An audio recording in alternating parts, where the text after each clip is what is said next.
Olá e seja bem-vinda a mais um vídeo. Neste vídeo eu quero falar sobre o que realmente funciona. Porque nós temos em todo o lado, e quando eu digo em todo o lado, é mesmo em todo o lado, em toda a internet, seja YouTube, seja Instagram, seja livros, seja revistas, em todo o lado há dicas para emagrecer. Todo e mais algum. Acho que não há um lugar neste mundo em que não haja um lugar em que... agora, repeti-me, não foi? Acho que não há um lugar neste mundo em que não haja uma dica para emagrecer e a dieta infalível e a coisa perfeita que funciona. E eu tenho uma má notícia para te dar, que é neste canal não vais encontrar nunca uma dieta. Não há nunca uma dieta. Mesmo que haja uma dica de alimentação ou outra, será sempre algo que tu tens de sentir que funciona para ti. Porque o que funciona para ti não funciona para mim e o que funciona para mim não funciona para os outros. Isto eu estou a falar a nível nutricional. Porque a nível emocional, o que funciona para mim, funciona para toda a gente. Porque as nossas emoções funcionam todas da mesma maneira. Enquanto que a emoção, quando a emoção influencia o peso que nós temos, isso funciona igual para toda a gente. Nós libertamos o problema e o problema deixa de existir. Quando nós libertamos a emoção que causa o problema, ou as emoções, podem ser muitas, que causam o problema deixa de existir. Quando eu fiz quase sem intenção uma espécie de tortura à minha prima, porque a minha prima tinha excesso de peso, ela não era obesa, mas tinha excesso de peso, e não só tinha excesso de peso, como tinha, não só fisicamente, como na cabeça dela. Na cabeça dela, ela era gorda. E quando nós temos que na nossa cabeça somos gordas, então é muito difícil deixarmos de ser. E muitas pessoas emagrecem 30 quilos ou 40 quilos e continuam a comportar-se e a pensar e a vestir-se e tudo como sendo gordas. E depois voltam a engordar tudo, porque a maneira como comem é de quem é gorda, a maneira como se vestem é de quem é gorda, mesmo que já não sejam gordas. E ela comia como uma pessoa gorda, que era, comia metade do que eu comia. Às vezes nem metade, porque eu repetia e ela, a primeira vez que ela comia, nem sequer era tanto como a primeira vez que eu comia. E eu ainda repetia. E eu não engordava. E ela não baixava de peso. Porquê que eu perguntava? Porquê que eu e outra amiga nossa somos magrinhas e comemos muito mais do que ela, mas muito mais, e ela, que come menos, tem mais peso do que nós. E então eu comecei a massacrá-la. Tu não queres comer? Porque ela dizia, não me apetece. Ela nunca dizia que não queria comer porque era gorda. E comecei-lhe a dizer, tu não comes porque tu achas que és gorda. E eu dizia-lhe isto, come. E comecei a chateá-la para comer e a dizer, para com essa ideia que tu és gorda.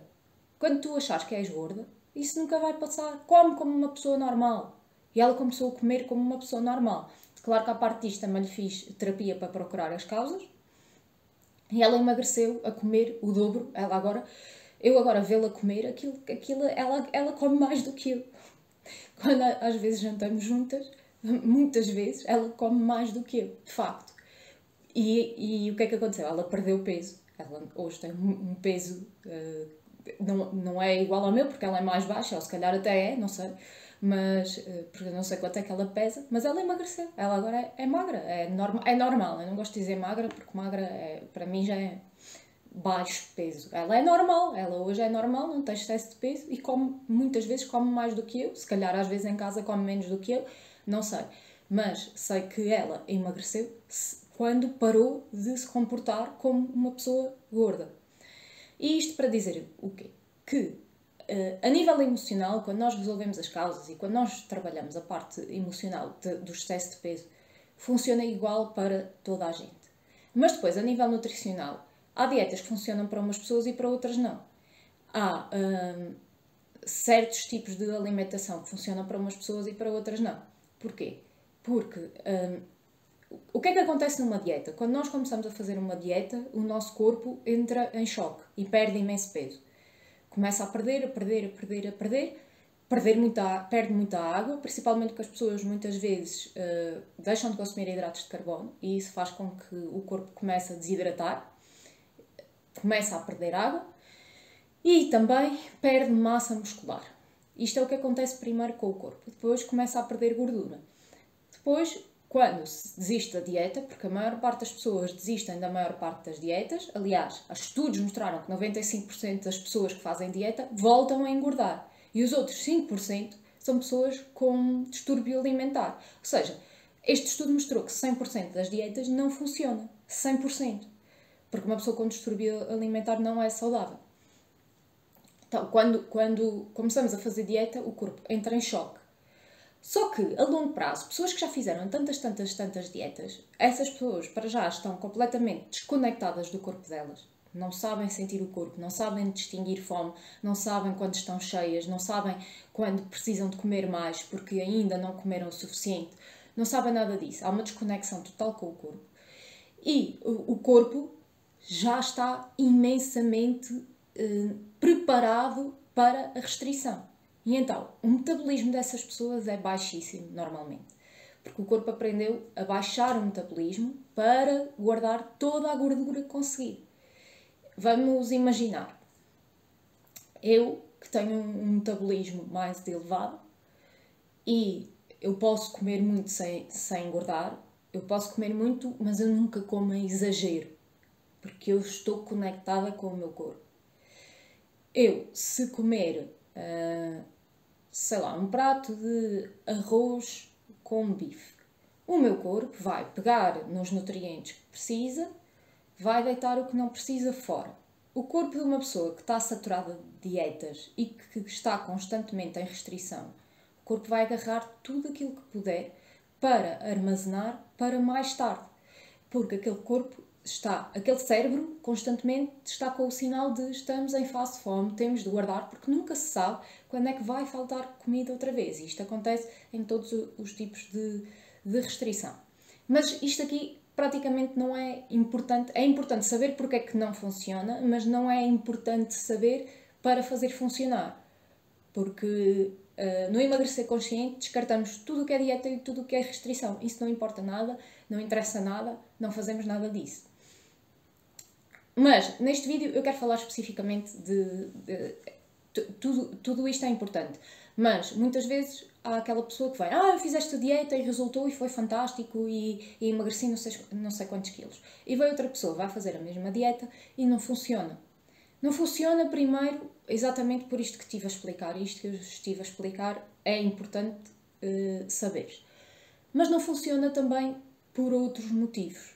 Porque a pessoa que tem, a nível emocional, um trauma que a faz querer ser gorda, chega a um ponto que já nunca vai emagrecer.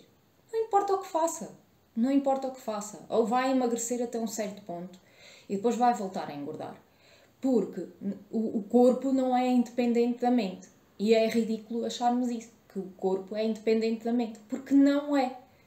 E a mente, temos a mente consciente, que é a pontinha do iceberg, e depois temos a mente inconsciente, que é tudo aqui para baixo, que são todas as coisas das quais nós não temos consciência. Se nós não temos consciência, nós não podemos achar que controlamos. E mesmo quando temos consciência, a única coisa que podemos fazer é permitirmos-nos libertarmos delas. Porque o pensamento e a lógica e tudo não vão fazer. A emoção não é racional. A emoção não é racional. Não há lógica na emoção. A emoção é só uma coisa para ser vivida. Quando é vivida realmente em toda a sua plenitude, ela é libertada. Quando não é vivida, ela é reprimida, fica guardada na parte de baixo do iceberg. E isso é o que faz, uma das coisas. Eu no meu Instagram se não tenho, vou ter uma imagem em que está lá o iceberg e está lá as causas, aquilo que nós achamos que são as causas do excesso de peso e o que realmente causa o excesso de peso, que é a parte de baixo do iceberg. E aqui eu quero dar um exemplo, isto a propósito de uma conversa que não tem nada a ver com excesso de peso neste caso, mas que ilustra um pouco aquilo que eu estou a falar. Eu estava a falar com um amigo meu e estava-lhe a explicar que a restrição de hidratos de carbono, uma grande restrição de hidratos de carbono, tem consequências devastadoras para o corpo. E a maior parte das pessoas que faz dietas é aí que pega. corta nos hidratos de carbono.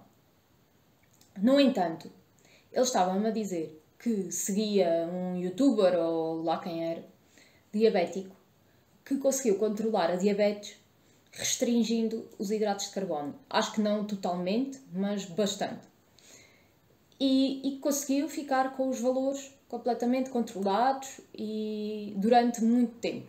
Agora a minha questão é, vale a pena controlar a diabetes restringindo os hidratos de carbono e mais tarde ter problemas renais? Essa é uma questão que eu faço. Porque é uma das consequências da restrição de hidratos de carbono. Entre tantas outras, eu tenho guardado no computador um texto de um médico mesmo, que explica as consequências da restrição de hidratos de carbono a curto prazo e a longo prazo. O problema renal é um dos problemas a longo prazo. E então, este rapaz conseguiu controlar a diabetes cortando nos hidratos de carbono. Tudo muito bem. Eu vi um documentário, está na Netflix, não sei o nome, agora não me lembro do nome, mas sei que são 2 médicos que têm uma clínica. Não sei se aquilo é bem uma clínica. Eles praticavam medicina tradicional e agora têm uma espécie de clínica, um deles tem, já não sei bem ao certo, mas sei que as pessoas vão lá, eles tornam essas pessoas vegetarianas, vão à casa delas, deitam fora tudo o que é de origem animal, mas também, e este é o ponto importante, e este foi o ponto que me fez questionar todo o documentário, porque o documentário é a favor do vegetarianismo, e eu já fui vegetariana, e era vegetariana quando vi esse documentário. No entanto, eu questionei tudo isso, porque vão à casa das pessoas e deitam fora não só tudo o que é de origem animal, mas tudo o que é alimento processado, ultraprocessado. Todas as bolachas, todos os alimentos congelados, todas as refeições pré-preparadas, isso vai tudo fora, tudo. Ou seja, a pessoa muda drasticamente a alimentação para uma alimentação extremamente saudável. Para mim é uma ditadura. Mas para uma alimentação extremamente saudável. Agora, vamos ver, o excesso de peso. Aqui nós podemos procurar as causas emocionais e resolvê-las. Isso também pode ser feito na diabetes, porque todas as doenças têm uma causa emocional. Agora, se a pessoa for feliz a fazer... Porque a alimentação só era restrita mesmo a nível de alimentos de origem animal. E não de hidratos de carbono. Não havia restrição nenhuma de hidratos de carbono. Pelo contrário, comiam bastantes hidratos de carbono, até porque uma alimentação vegetariana normalmente é rica em hidratos de carbono. E adivinha? Eles ou ele, eu já não sei quantas pessoas apareciam que tinham diabetes, entre outras doenças, não era só diabetes. Tinham diabetes, tinham problemas cardíacos, tinham vários problemas de saúde, das várias pessoas que participavam. Ficaram com tudo controlado. Ou seja, 2 pessoas diferentes, com métodos diferentes, atingiram o mesmo objetivo. Agora a minha questão é, e a longo prazo? Quando há uma restrição destas, embora a restrição de não comer produtos de origem animal, nunca investiguei a nível de saúde o que é que realmente, mesmo sendo vegetariana, porque quando nós temos um foco, nós procuramos coisas que nos apoiem, não coisas que vão contra aquilo que nós queremos. E eu queria ser vegetariana e fui vegetariana e tudo bem. E mesmo agora ainda como muitas vezes pratos que são exclusivamente vegetarianos, porque gosto e porque me habituei e porque acho uma seca e uma chatice comer carne e peixe todos os dias. Nem consigo fazer isso. Acho isso um tremendo aborrecimento. E porque também não sou a maior fã de carne deste mundo. Pronto. Aqui para dizer exatamente isso. Aquilo que funciona para umas pessoas não funciona para outras. Aquilo que funciona com uns não funciona com outros. E aquilo que funciona hoje não quer dizer que funciona a longo prazo. E não quer dizer que a longo prazo seja saudável. Porque realmente a restrição de hidratos de carbono pode ajudar a controlar a diabetes. Mas, primeiro, como é que essa pessoa, depois a nível emocional, fica? Porque a comida, a alimentação, é algo emocional. Não é simplesmente algo físico. Eu preciso de comer, vou comer. Não, a comida é fonte de prazer. A comida é para nos fazer sentir bem. Eu nunca como nada que eu não gosto. Nunca. Porque faz bem. Há uns anos eu comia coisas absurdas. Eu bebia batidos de banana com iogurte e raio. Aquilo é um nojo. Para mim é um nojo. porque ele sabe, eu no outro dia me lembrei disto, como é que eu conseguia beber aquilo todas as manhãs, em jejum? Ai, está-me a vir um espirro, mas consegui segurá-lo. Também não é uma coisa que eu gosto de fazer, mas não ia espirrar aqui no vídeo. E eu penso que horror, aquilo é absolutamente horrível. Eu acredito que haja pessoas que adoram, lá está, há coisas que funcionam para umas pessoas e outras não, porque nem todos gostamos do mesmo. Nem todos gostamos do mesmo. E quando alguém nos diz que nós temos de comer isto a estas horas, nestes dias, esta quantidade, isto não tem lógica nenhuma. E se tu pensares bem, se já alguma vez fizeste uma dieta deste tipo, em que seguiste um plano que alguém te deu, ou que viste na internet, ou que leste num livro, em que tinhas de comer especificamente aquela quantidade, naquele dia, aquele tipo de comida e aquelas horas específicas, pensa, tu não acordas todos os dias com a mesma disposição, com a mesma energia, com as mesmas necessidades. É ridículo nós acharmos que todos os dias precisamos de comer o mesmo tipo de coisas, que todos os dias precisamos da mesma quantidade de nutrientes, de calorias, ou do que quer que seja, às mesmas horas. Não é verdade. Temos que ter uma certa... Quando temos um trabalho, começa a umas horas, temos hora de almoço e depois temos a certas horas e temos uma família, convém haver uma estrutura de três refeições básicas que são feitas à mesma hora. Agora, de resto, temos que nos dar... E mesmo aí, porque tu podes ter filhos e um marido e fazer uma refeição para eles e tu não és obrigada a comer tudo. Ou não és obrigada a comer menos. Porque isso acontece muito. Eu faço esta refeição a estas horas porque tenho a minha família. Às vezes pode haver mais liberdade. E eu acho que a alimentação, para a maior parte das pessoas, é uma ditadura. Seja porque, eu tenho de fazer o jantar porque eu tenho marido. Eu tenho de fazer o jantar porque eu tenho filhos. Pode haver um dia, não te apetece fazer um jantar. Façam umas sandes, façam umas coisas divertidas, mas simples, que não deem trabalho. Porque às vezes a obrigação só existe na nossa cabeça. É uma coisa que nós nos obrigamos. É uma coisa que parece que alguém ditou que é assim. E nós temos de seguir e pronto. E às vezes pode haver uma enorme liberdade para fazermos as coisas de maneira diferente se nós assim nos permitirmos.